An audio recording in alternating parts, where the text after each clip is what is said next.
Plant कभी भी grow bag में आता है नर्सरी से, तो इसका जो साइज़ होता है ग्रो बैग का, हमें ये ध्यान में रखना है कि जो ऊपर की जो ये सतह है, ऊपर की जो लेयर है, ये इसके लेवल में होनी चाहिए ज़मीन के।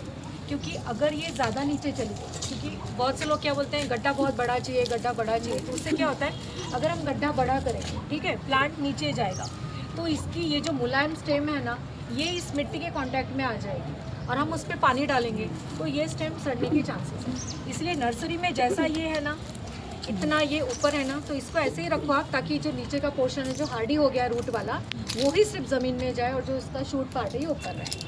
और इसका जो चौड़ाई होती है ना, ये ज़्यादा से ज़्यादा इसकी जितना ये है समझो इतना है, तो इसका 2.5 गुना। तो अभी हमारा गड्ढा एकदम प्रॉपर बना हुआ है।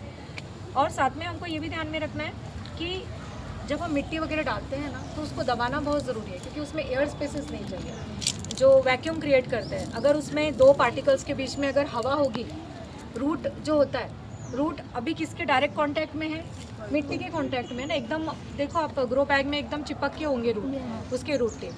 अगर हम यहाँ पे मिट्टी को दबाते नहीं हैं अच्छे से, तो क्या होगा, वो एयर स्पेस मतलब उस वैक्यूम के अंदर, जैसे रूम के अंदर कोई ऐसे हाथ डाला तो वो वैसे होंगे, तो रूट्स को जब कुछ नहीं दिखेगा, कुछ नहीं मिलेगा, ना पानी ना ज़मीन, तो वो ऑटोमेटिकली सूखना चालू करेंगे। इसलिए जब भी हम पेड़ लगाते हैं, वैसे ये जो बैग्स होती हैं ये ऐसी भी होती है कि अगर आप इसको एज इट इज़ पे लगाओ तो ये गल जाती है।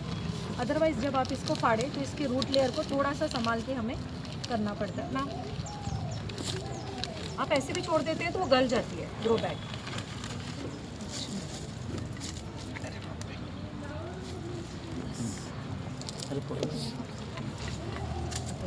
हाँ यही डाल नहीं, यही ठीक है। मिट्टी डालने के बाद में जब हम इसमें पानी डालेंगे ना, तो इसको पैर से अच्छे से दबा दें, ताकि इसमें एयर स्पेस जो है बिल्कुल नहीं रहे। और साथ में है ना, इसको जब आप पेड़ लगाना हो जाएगा ना, तो एक छोटा सा जैसे आला बनाना फॉर सिक्योर, क्योंकि कभी कभी क्या है बाजू के बीड्स वगैरह आ जाते हैं, कोई इंसेक्ट्स है, तो वो कोई डिजीज़ नहीं कैरी करे।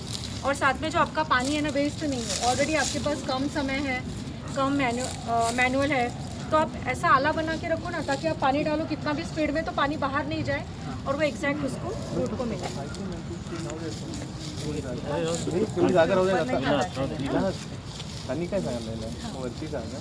हाँ ये इसको ऐसे ओपन रखो, नहीं तो ये क्या है ना, ये नाजुक है ना स्टेम ऊपर की, मिट्टी वहाँ जाएगी, पानी को लेकर के जाएगी तो सड़न पैदा करेगी, है ना।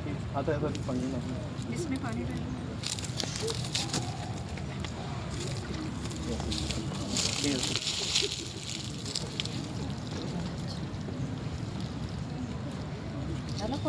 और कोई भी पेड़ लगाने के समय, जैसे आप कहीं भी जाओगे, किसी फंक्शन में आपको बुलाते हैं प्लांट वगैरह लगाने के लिए, तो आपको पेड़ के साथ में खींचातानी नहीं करनी है फ़ोटो खिंचाने के लिए।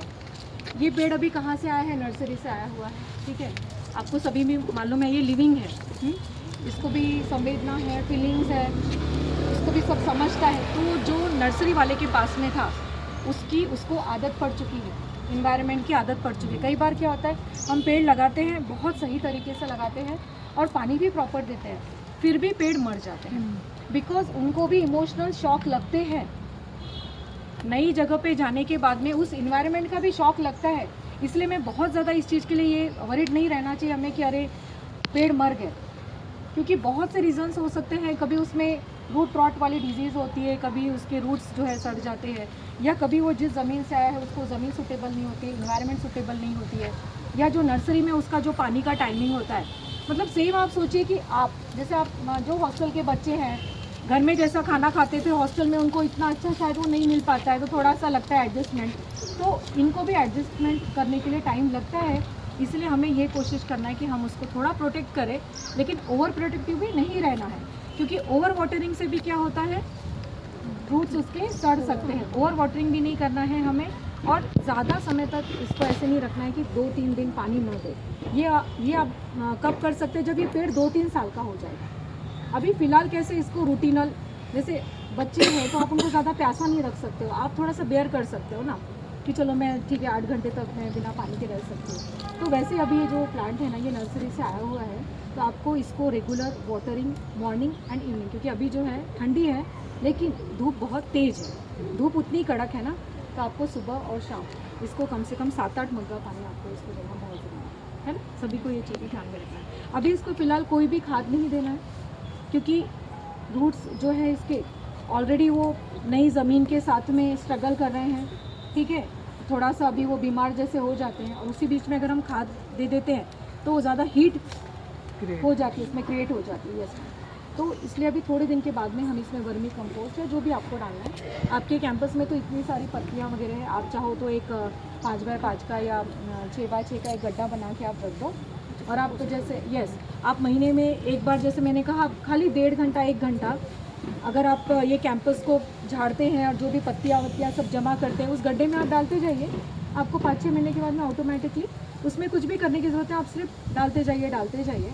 और इसके साथ में आप लोगों को स्पेशल कोई योगा या व्यायाम एक्स्ट्रा करने की ज़रूरत नहीं है, कोई मेडिटेशन करने की ज़रूरत नहीं है। नेचुरली जब हम काम करते हैं और नेचुरली जब हमारी जो बॉडी है उसके साथ में जाती है, दिमाग उसके साथ में जाता है, तो हम खुश ही रहते हैं।